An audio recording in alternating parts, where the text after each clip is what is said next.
नमस्कार दोस्तों, कैसे हैं आप सब। दोस्तों, अयोध्या में राम मंदिर की प्राण प्रतिष्ठा की तारीख जिस दिन घोषित हुई थी उसी दिन से देश में एक अलग तरह की राजनीतिक बहस ने जन्म ले लिया है। पहले बात फैली कि मंदिर जहां बाबरी मस्जिद को गिराया गया था वहां ना बनाकर किसी दूसरी जगह पर बनाया जा रहा है। उसके बाद संबंधित अधिकारियों ने जानकारी दी कि ये मंदिर वहीं बना है जहां 6 दिसंबर 1992 को बाबरी मस्जिद को गिरा दिया गया था। इसके बाद अब नई चर्चा छिड़ गई है कि क्या 2024 के इलेक्शन में भारतीय जनता पार्टी को मंदिर का मुद्दा वोट दिला पाएगा। हम सब जानते हैं कि अयोध्या मामले में सुनवाई के बाद साल 2019 में सुप्रीम कोर्ट ने फैसला दिया था कि बाबरी मस्जिद की विवादित जमीन को एक ट्रस्ट को सौंप दिया जाए जो वहां पर एक मंदिर का निर्माण कराएगी। और इसके साथ ही कोर्ट के आदेश पर उत्तर प्रदेश के सेंट्रल सुन्नी वक्फ बोर्ड को मस्जिद के निर्माण के लिए 5 एकड़ की जमीन भी आवंटित कर दी गई थी। अब क्योंकि अयोध्या में राम मंदिर का निर्माण हो चुका है और सोमवार 22 जनवरी 2024 को प्रधानमंत्री नरेंद्र मोदी ने राम मंदिर में रामलला की प्राण प्रतिष्ठा भी कर दी है। अब इस मुद्दे को लेकर एक तरफ चर्चा इस बात की चल रही है कि कैसे लोकसभा चुनाव से पहले जानबूझकर राम मंदिर की प्राण प्रतिष्ठा की तारीख घोषित की गई, जबकि मंदिर का निर्माण अभी अधूरा है। यहां तक कि शंकराचार्यों ने भी इस कार्यक्रम में शामिल होने से इनकार कर दिया और इसी क्रम में विपक्ष ने भी समारोह के आमंत्रण को अस्वीकार कर दिया, जिसके कारण पूरे देश में एक और हलचल पैदा हो गई। वहीं दूसरी तरफ भाजपा, आरएसएस और उससे जुड़े दलों और संगठनों ने प्रत्येक घर में अक्षत वितरित कर और कलश यात्राएं निकालकर पूरे देश में धार्मिक माहौल बनाने की कोशिश की। दोस्तों, प्रधानमंत्री नरेंद्र मोदी प्राण प्रतिष्ठा के इस पूरे कार्यक्रम का नेतृत्व कर रहे थे और मोदी जी इतने बड़े पैमाने पर होने वाले किसी मंदिर की प्राण प्रतिष्ठा समारोह में शामिल होने वाले ऐसे पहले प्रधानमंत्री हैं। इससे पहले देश के किसी भी प्रधानमंत्री ने इतने बड़े धार्मिक समारोह का नेतृत्व नहीं किया, क्योंकि संविधान के अनुसार प्रधानमंत्री धर्मनिरपेक्ष होता है। अब ऐसे में इस आयोजन में शामिल राजनीतिक उद्देश्य से कैसे इनकार किया जा सकता है। दोस्तों, ये बात सच है कि राम मंदिर आंदोलन न केवल हिंदुत्व और बहुसंख्यकी को मुख्य धारा में लेकर आया, बल्कि भारतीय राजनीति की प्रकृति को भी बदल दिया है। मंदिर का मुद्दा जैसे ही राजनीति में आया, इसका असर हर आने वाले चुनाव पर पड़ने लगा और ऐसा लगता है कि इसका असर इस बार के चुनाव पर भी पड़ेगा। अब सवाल उठता है कि क्या अगले कुछ महीनों में होने वाले लोकसभा चुनाव में बीजेपी के लिए मंदिर सबसे बड़ा मुद्दा होगा। आपकी जानकारी के लिए बता दूं कि बीजेपी ने पिछले 3 दशक में इस मुद्दे का जमकर राजनीतिक लाभ लिया है। क्या इस बार भी नरेंद्र मोदी के नेतृत्व में लगातार तीसरी बार बहुमत आ पाएगा? दोस्तों, पिछले 3 दशक का राजनीतिक इतिहास बताता है कि राम मंदिर मुद्दे से बीजेपी को चुनाव में मिलने वाली सीटों के लिहाज से बेहद फायदा हुआ है। भाजपा का वोट बैंक धीरे धीरे बढ़ता गया है। भाजपा, जो कभी 2 सांसदों तक ही सीमित थी, उसने पहले लोकसभा में 100 के आंकड़े को छुआ और उसके बाद पूर्ण बहुमत की सरकार बना ली। अगर 2019 लोकसभा चुनाव के हिंदू वोट बैंक के बीच सर्वेक्षण के सर्वे जो हुआ था उसके आंकड़ों पर अगर नजर डालें तो आप पाएंगे कि देश में ज्यादातर लोग धार्मिक आस्था रखते हैं और नियमित रूप से मंदिरों में जाते हैं। उन लोगों ने भाजपा को वोट दिया है। रोजाना मंदिर जाने वाले धार्मिक लोगों में से 51% ने 2019 में बीजेपी को वोट दिया और करीब इतना ही प्रतिशत साल 2014 में भी था। लेकिन जो लोग बहुत ज्यादा धार्मिक नहीं है और रोजाना मंदिर नहीं जाते, उनमें से 32% ने भी बीजेपी को वोट दिया, जो साफ साफ दिखाता है कि धार्मिक लोगों का झुकाव बीजेपी की तरफ है। और इस राम मंदिर की प्राण प्रतिष्ठा के मौके पर जिस तरह का धार्मिक माहौल बना है, उससे यह संभावना है कि राम मंदिर में रुचि रखने वाले निष्ठावान लोगों के वोट बीजेपी को ही मिलेंगे। दोस्तों, हम सब जानते हैं कि बीजेपी साल 1980 के दशक से ही राम मंदिर के मुद्दे पर अपने वोट बैंक में इजाफा करती आई है, बढ़ोतरी करती आई है। साल 2014 में भ्रष्टाचार के मुद्दे पर यूपीए सरकार के खिलाफ जनता का गुस्सा भी था। उसके बाद 2019 में पुलवामा बालाकोट की घटना हुई और जो उसके बाद माहौल बना, उसके बाद भी मतदाताओं पर धार्मिक मुद्दे का प्रभाव कम नहीं हुआ और संभावना है कि इस बार के चुनाव में भी ऐसे ही होने की संभावना है। कई राजनीतिक विश्लेषकों का कहना है कि 2024 का चुनाव हिंदुत्व के मुद्दे पर ही लड़ा जाएगा, जिसमें राम मंदिर सबसे मुख्य मुद्दा होगा और सबसे आगे रहेगा। और संभावना है कि कम से कम उत्तर भारत के मतदाता राम मंदिर के निर्माण के लिए बीजेपी को वोट जरूर देंगे।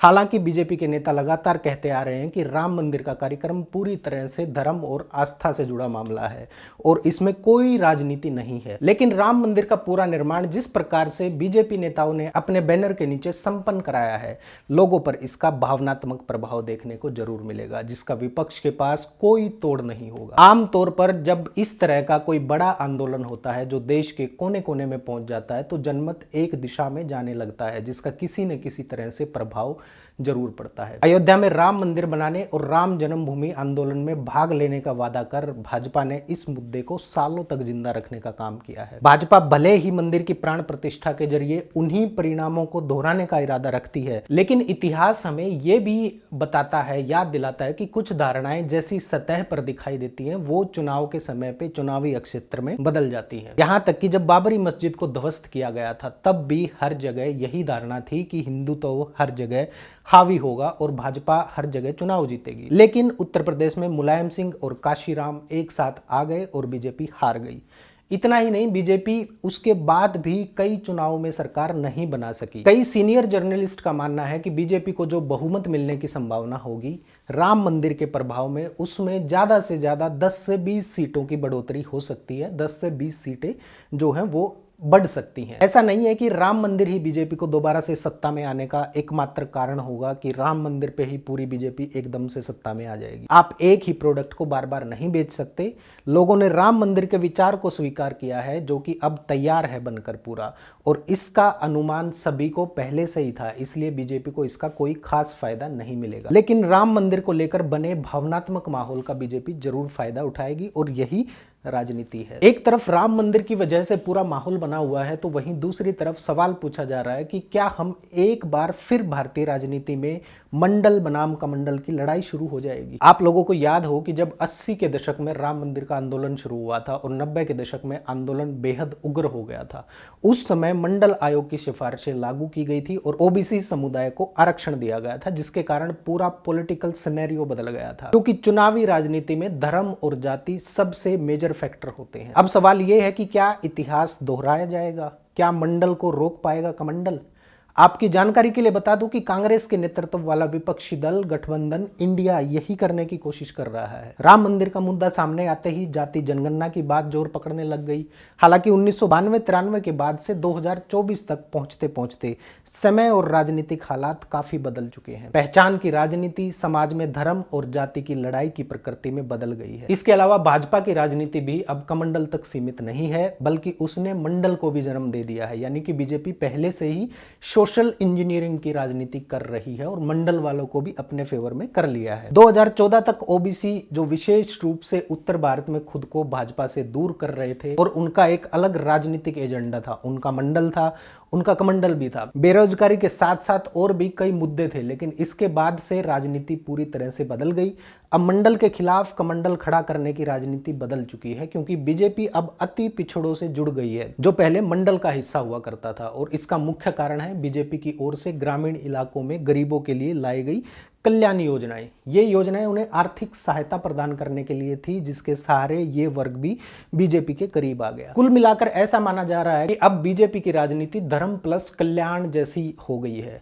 कुल मिलाकर बीजेपी ने ऐसे समीकरण बनाए कि अगर विपक्षी दल राम मंदिर और हिंदुत्व के मुद्दे के प्रभाव को कम करने के लिए जाति जनगणना का मुद्दा उठाता भी है तो इसका कुछ खास प्रभाव, कोई खास फर्क नहीं पड़ने वाला। अब एक तरह से जाति जनगणना के मुद्दे पर मंदिर का मुद्दा हावी हो चुका है। भले ही विपक्ष जाति जनगणना की बातें करे, लेकिन अब लोगों के लिए जाति से ज्यादा धर्म जरूरी हो गया है, इसलिए जाति खतरे में है ये वाला नैरेटिव भी उतना प्रभावी नहीं होगा। हाँ, लेकिन हिंदू खतरे में है का नारा अब बेहद प्रभावी हो गया है। ये जाति की राजनीति से ज्यादा लोगों को लामबंद कर रहा है, इसलिए जाति जनगणना की लाइन पर लोगों का लामबंद होना बेहद मुश्किल लग रहा है। अब इन सारे समीकरणों को देखते हुए सवाल उठता है कि क्या ऐसे माहौल में कांग्रेस और अन्य विपक्षी दलों के लिए राम मंदिर के प्राण प्रतिष्ठा समारोह से दूर रहना, दूरी बनाए रखना, क्या ये समझदारी थी या उनके लिए एक खतरे की घंटी बज चुकी है? दोस्तों, पिछले कुछ दिनों से मंदिर के मुद्दे पर चल रही राजनीतिक बहस में सबसे ज्यादा बहस इस बात पर हुई है कि राम मंदिर के प्राण प्रतिष्ठा समारोह का निमंत्रण किसे मिलेगा। हालांकि कांग्रेस समेत ज्यादातर विपक्षी दलों को न्योता दिया गया, लेकिन सोनिया गांधी, मल्लिकार्जुन खड़गे और लगभग सभी विपक्षी दलों ने समारोह से दूरी बना ली और उन्होंने कहा कि वो बाद में अयोध्या जाएंगे। आपकी जानकारी के लिए बता दूं कि इस निमंत्रण को स्वीकार करना या ना करना विपक्ष के लिए आसान नहीं था। अगर वो इस समारोह में शामिल होते तो बीजेपी की राजनीतिक साख को समर्थन देने जैसा माना जाता, और इसमें भाग ना लेते तो इसका मतलब कट्टर हिंदू मतदाताओं को नाराज करने का जोखिम उठाना है। विपक्ष के नेताओं ने कार्यक्रम के राजनीतिकरण का आरोप लगाते हुए अयोध्या जाने से परहेज किया। विपक्ष का तर्क था कि वो आधे अधूरे मंदिर के ढांचे को देखने की बजाय उसके पूरा होने के बाद मंदिर का दर्शन करेंगे। विपक्ष के इस निर्णय का चुनाव के नतीजे पर कितना असर पड़ेगा, ये इस बात पर निर्भर करेगा कि मतदाता राम मंदिर उद्घाटन समारोह को धार्मिक मानते हैं या राजनीतिक मानते हैं। अब एक तरफ जहां राम मंदिर का जश्न चल रहा है जो राष्ट्रीय राजनीति का मूड बदल सकता है, वहीं दूसरी तरफ कांग्रेस नेता Rahul Gandhi north east states में अपनी भारत जोड़ो न्याय यात्रा निकाल रहे हैं। हालांकि कांग्रेस का कहना है कि यात्रा का चुनाव से कोई लेना देना नहीं है। वहीं महाराष्ट्र के पूर्व मुख्यमंत्री और कांग्रेस नेता पृथ्वीराज चौहान कहते हैं कि जिस तरह से कार्यक्रम हो रहा है उसे देखते हुए क्या भाजपा के खिलाफ वोट करने वाले लोग अपना मन बदल लेंगे? मुझे लगता है कि ऐसा नहीं होगा। वहीं कांग्रेस को अयोध्या के धार्मिक आयोजन में शामिल न होने के शंकराचार्य अविमुक्तेश्वरानंद सरस्वती के बयान से राम मंदिर के प्राण प्रतिष्ठा समारोह में ना जाने के रवैये को एक और समर्थन मिल गया, उनको सहारा मिल गया। दोस्तों, हिंदू धर्म में पूजनीय शंकराचार्य ने कहा है कि अयोध्या में जो कुछ भी हो रहा है वो गलत है। उन्होंने प्राण प्रतिष्ठा समारोह में शामिल होने से इनकार कर दिया। अब आप लोग बताइए कि क्या शंकराचार्य भी हिंदू विरोधी है, क्या वे मुस्लिम समर्थक है? ऐसा लग रहा है कि उन्होंने भाजपा की राम मंदिर की राजनीति को उजागर कर दिया है। दोस्तों, जमीनी हकीकत भी यही है। देश के आम लोगों को जीवन में बुनियादी समस्याओं का सामना करना पड़ रहा है, लेकिन मीडिया ने जो नैरेटिव गढ़ा है उसमें क्या आप विश्वास करेंगे कि मंदिर का मुद्दा राजनीति में सबसे जरूरी और प्रभावी हो चुका है, जबकि बेरोजगारी और महंगाई ने आम आदमी का जीना दूभर कर रखा है। Centre for monitoring Indian economy की ताजा रिपोर्ट के मुताबिक बेरोजगारी दर 8% से ज्यादा पहुंच चुकी है, जो कि पिछले कुछ दशकों में सबसे ज्यादा बताई जा रही है। वहीं दूसरी तरफ महंगाई ने कई परिवारों के बजट बिगाड़ कर रख दिए हैं। इनमें से अधिकांश जो है वो लोअर मिडिल क्लास के और गरीब वर्ग के लोग हैं। क्या राम मंदिर के धार्मिक माहौल में आम आदमी के जीवन से जुड़े ये मुद्दे चुनाव पर कोई असर नहीं डाल पाएंगे? दोस्तों, धर्म का ये उन्माद इस हद तक पैदा किया जा रहा है ताकि लोग अन्य सभी मुद्दों को जरूरी मानने के बजाय धर्म के मुद्दे को ही सबसे जरूरी माने। और जब नेता इस तरह के उन्माद में शामिल होते हैं तो स्वाभाविक सी बात है कि जो लोग सामाजिक क्रम में नेताओं के नीचे हैं वो ये सवाल पूछने की हिम्मत नहीं जुटा पाएंगे। टकराव की कोई संभावना नहीं है, क्योंकि सच यही है कि उनके पास इसके खिलाफ सवाल उठाने का कोई मौका नहीं है। लोग भले ही बेरोजगारी, महंगाई जैसे ज्वलंत मुद्दों पर बात कर रहे हों, लेकिन असल वोटिंग में इसका असर शायद नजर नहीं आएगा। और हकीकत यही है। हम सब जानते हैं कि लोग पिछले 2 साल से इन मुद्दों का सामना कर रहे हैं। पिछले कई चुनाव के दौरान कई सर्वेक्षणों में, कई सर्वे में यह देखा गया था कि बेरोजगारी, महंगाई बढ़ रही थी। बावजूद इसके बीजेपी फिर से सत्ता में आ गई। उत्तर प्रदेश, उत्तराखंड, मध्य प्रदेश, राजस्थान, छत्तीसगढ़ जैसे राज्यों में बेरोजगारी और महंगाई से जुड़े मुद्दे चरम पर थे, लेकिन लोगों ने फिर भी बीजेपी को वोट दिया। लोग बेरोजगारी और महंगाई पर चिंता तो जताते हैं, लेकिन वोट राष्ट्रवाद और धार्मिक एजेंडों पर ही देते हैं। ये बात सच है। दोस्तों, जिस प्रकार का माहौल है इससे ये साफ है कि बीजेपी राष्ट्रवाद के मुद्दे को मंदिर से जोड़ने में सफल रही है। अब आने वाले चुनाव ही ये तय करेंगे कि राम मंदिर के निर्माण का भारतीय राजनीति पर कितना असर पड़ा है। इसी के साथ इस वीडियो को विराम देते हैं। नमस्कार।